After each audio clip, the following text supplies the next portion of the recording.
दोस्तों नमस्कार। आज फिर एक कहानी के साथ। कहानी छोटी लेकिन सीख बड़ी। अक्सर जीवन में जब हम पर मुसीबत आती है, कोई ख़राब दौर गुजरता है, हम परेशान रहते हैं, किस्मत को दोष देते हैं, लोगों को दोष देते हैं, घटनाओं को दोष देते हैं। लेकिन वाकई क्या वे घटनाएं, वे लोग कुछ बुरा करने आते हैं? क्या वे हमें निखारने नहीं आते? आज ऐसी ही एक कहानी जिससे आप समझ सकते हैं कि जब प्रकृति आपको चुनती है, वह आपको तराशने के लिए चुनती है, वह आपको संवारने के लिए चुनती है, वह आपको सजाने के लिए चुनती है। और जब प्रकृति का चयन होता है, वह आपको कुछ पहुंचाना चाहती है, वह आपको कुछ देना चाहती है। ऐसे ही एक परिवार था। उस परिवार में एक पुत्र और माता पिता बड़ी हंसी खुशी के साथ रह रहे थे। अचानक एक दिन पिता की दुर्घटना में मृत्यु हो जाती है। वे पिता जौहरी का काम किया करते थे। अब पिता की मृत्यु के बाद वे पूरा परिवार अब गरीबी की दशा पे आ जाता है। बेटा छोटा होता है, उसे किसी चीज़ की कुछ जानकारी होती नहीं है। वह जीवन के अभी नए दौर से, वह किशोरावस्था से गुजर रहा होता है। ऐसे ही गरीबी की दशा में एक दिन उस बच्चे की माँ अपने बच्चे को कहती है कि यह हार ले जाओ और अपने चाचा जी के पास, उसके चाचा जी भी जौहरी का काम किया करते थे, उनके पास ले जाओ और इससे इसकी बाजार भाव पूछ के इसे बेच देना। वह बच्चा उस हार को लेकर अपने चाचा जी के पास पहुंचता है और अपने चाचा जी से पूछता है कि इसका अभी बाजार भाव क्या मिल जाएगा, यह हार हमें बेचना है। उसका चाचा उस हार को अच्छे से देखता है।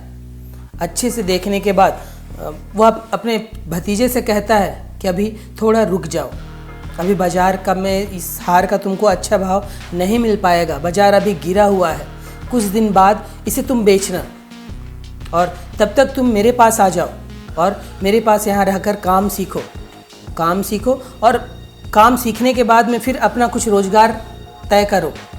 वह भतीजा अपने चाचा जी के पास मन लगाकर काम सीखने लगता है।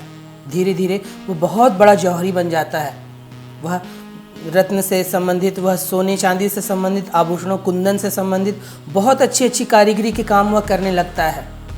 ऐसे ही जब वह 2-3 वर्ष बीतते हैं और उस आसपास के क्षेत्र में उसे एक बड़े जौहरी के तौर पर जाने लगता है कि लोग रत्न पहचानने के लिए उसके पास पहुंचते थे। ऐसे ही एक दिन चाचा जी ने उनसे, अपने भतीजे से कहा कि बेटा, तुम्हारे पास एक हार रखा हुआ है, तुम उसे एक बार चेक कर लो, अभी बाज़ार का भाव अच्छा है, तुम्हें उस हार की अच्छी कीमत मिल जाएगी।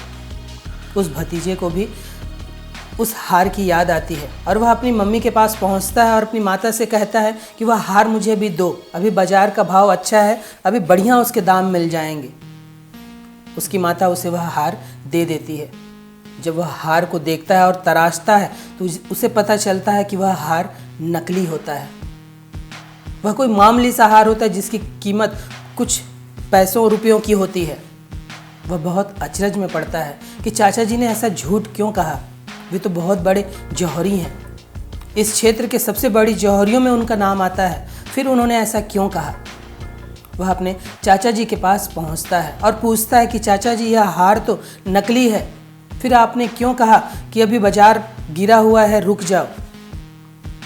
तब चाचा जी कहते हैं कि अगर मैंने उस दिन तुम्हें वह कह देता कि यह नकली है, तब यह जो तुमने मेहनत किया इन 2-3 वर्षों में और तुमने जो उपलब्धि पाई है, शायद वह तुम नहीं पा पाते, शायद तुम इतनी मेहनत नहीं करते, शायद तुम टूट जाते, क्योंकि तुम्हारे परिवार की स्थिति ऐसी थी कि वहाँ पैसे का बहुत अभाव था। मैंने जो उस समय उचित जान पड़ा, भले वह झूठ था, मैंने तुमसे रुकने के लिए कहा, मैंने तुम्हें कुछ सिखाना चाहा और मैंने वह अपना काम कर दिया। आज तुम एक सफल व्यक्ति हो, आज तुम्हारा आसपास के क्षेत्र में नाम है और ऐसे ही मेहनत करते रहे तो तुम और भी ऊंची बुलंदियों को छुओगे। वह भतीजा अपने चाचा का बहुत शुक्रिया अदा करता है कि आपके कारण मैं जीवन में सफल हो पाया। दोस्तों, हमारा भी जीवन ऐसे ही है। हमें भी ऐसे चाचा जी के रूप में गुरु भी मिलते हैं जो हमें शायद झूठ बोलकर भी, शायद कुछ उल्टे पुल्टे चीज़ कराकर भी हमें राह दिखाने का काम करते हैं।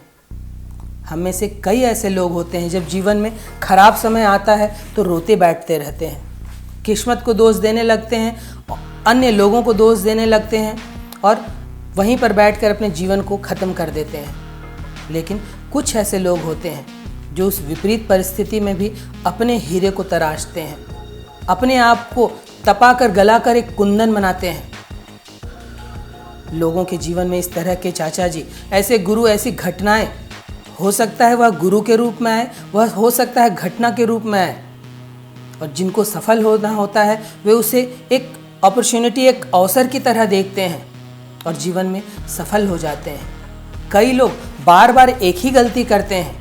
कई लोगों को कुछ ज्ञान मिल जाता है, वह कोई भी क्षेत्र हो, वह कला का क्षेत्र हो, वह संगीत का क्षेत्र हो, वह कोई बिजनेस हो, वह कोई पढ़ाई स्टडी की चीज़ हो, वह कोई कैरियर बनाने वाली बात हो, वह कोई व्यापार हो, वह कोई ध्यान, अध्यात्म, किसी भी प्रकार का क्षेत्र हो।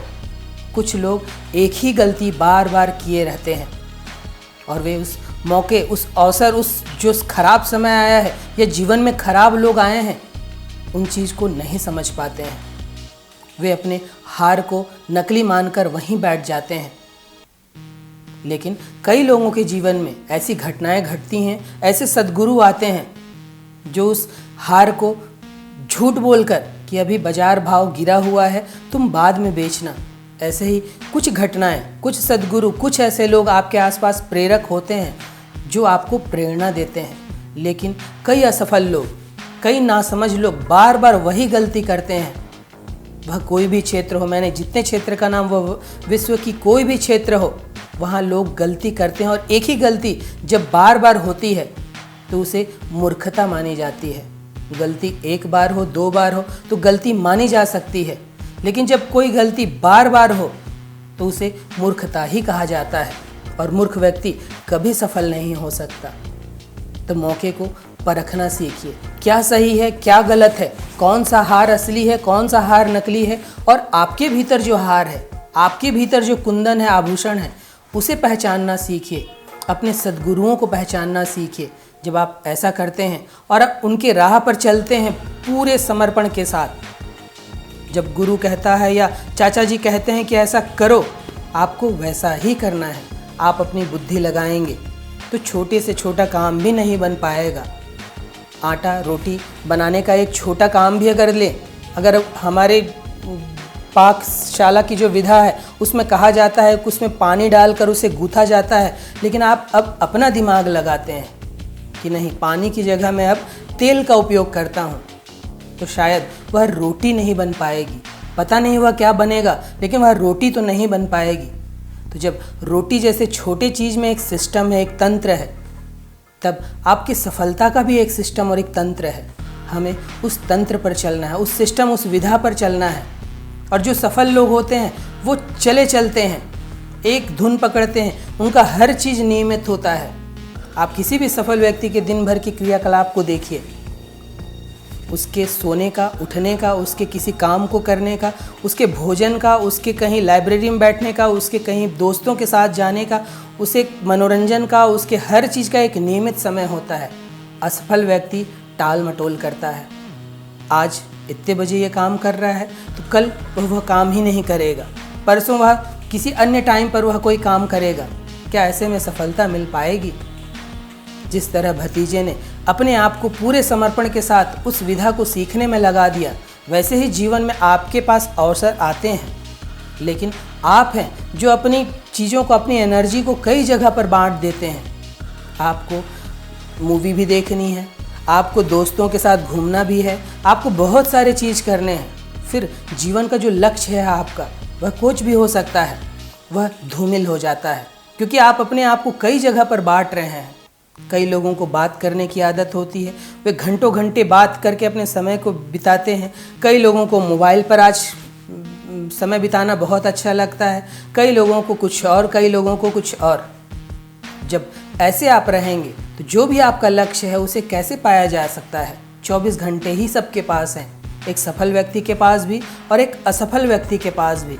लेकिन जो सफल व्यक्ति है उस 24 घंटे का दोहन करता है, 24 घंटे के एक एक सेकंड का, एक एक पल का उपयोग करता है, तब वह सफल हो पाता है। क्या आप ऐसे हैं? क्या आप अपने समय को कहीं बर्बाद तो नहीं कर रहे हैं? क्या आप नकली हार को नकली मानकर, हार मानकर बैठ तो नहीं जा रहे हैं? क्या आपसे बार बार एक ही गलती तो नहीं हो रही है? अभी भी वक्त है, अभी भी कुछ नहीं बिगड़ा है, आप अभी भी बहुत कुछ कर सकते हैं।